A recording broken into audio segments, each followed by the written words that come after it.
সুপ্রিয় শিক্ষার্থী বন্ধুরা, আসসালামু আলাইকুম। প্রথমে এম এস শামীম চ্যানেলের পক্ষ থেকে সবাইকে স্বাগত। আজ পঞ্চম শ্রেণী 2026 সালের ইংরেজি গ্রামার বই অর্থাৎ primary English grammar translation and composition এই বইয়ের 36-37 পৃষ্ঠার সমাধান দেওয়া হলো। আশা করি ভালো লাগবে। তো 36 পৃষ্ঠায় আছে প্রথমেই ইউনিট 15 15 ইউনিট অ্যাডভার্ব। আগের পৃষ্ঠায় ভিডিওটা ছিল ভার্ব সম্পর্কে, এখন এটা অ্যাডভার্ব, যে অ্যাডভার্ব নিয়ে আলোচনা করবো। অ্যাডভার্ব কত প্রকার, কাকে বলে, কি কি। যে শব্দ দ্বারা কোনো একটি কাজ কিভাবে, কখন এবং কোথায় হয় তা বোঝানো হয়, এবং যে শব্দ কোনো অ্যাডজেক্টিভ কিংবা অন্য কোনো অ্যাডভার্বের পূর্ব বসে সেগুলো সম্পর্কে অতিরিক্ত কিছু বলে থাকে তাকে অ্যাডভার্ব বলে।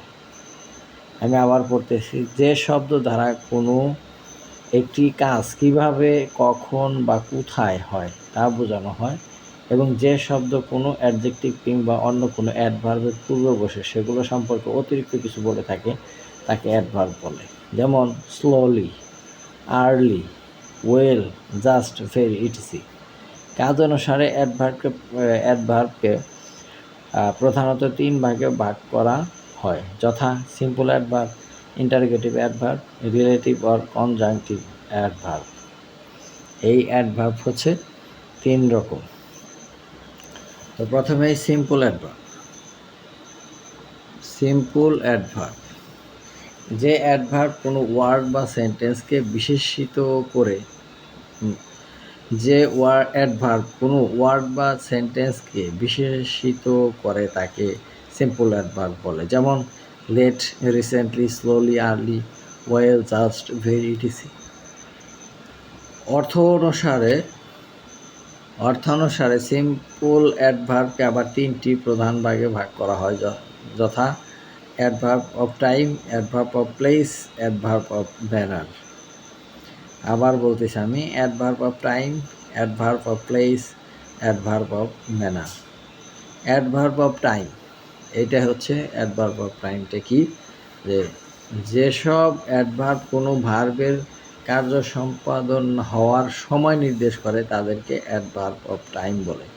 যেমন recently, early, again, now, never, already, today, etc.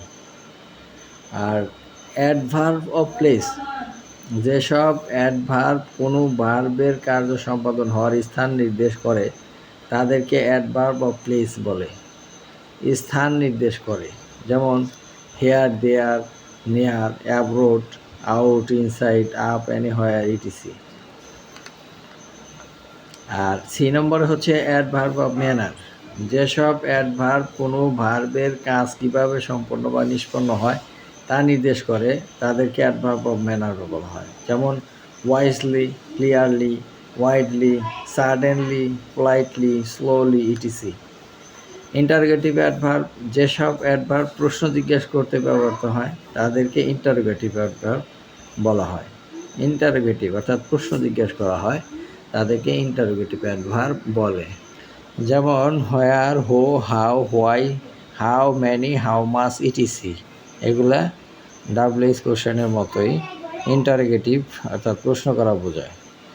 Relative or conjunctive adverb, যেসব অ্যাডভার্ব একই সাথে অ্যাডভার্ব ও কনজাংশন এর কাজ করে তাদের রিলেটিভ অর কনজাংটিভ অ্যাডভার্ব বলে। যেমন হোয়ার, হো, দ্যাট, হোয়াইল, হোয়েন, ইটিসি। এটাই হচ্ছে রিলেটিভ অফ কনজাংটিভ অ্যাডভার্ব। এখানে এক্সারসাইজে 3টা প্রশ্ন আছে। অ্যাডভার্ব কাকে বলে, এখানে সংজ্ঞাটা লিখে নেবে। অ্যাডভার্ব কয় প্রকার ও কী কী? অ্যাডভার্ব প্রধানত 3 প্রকার।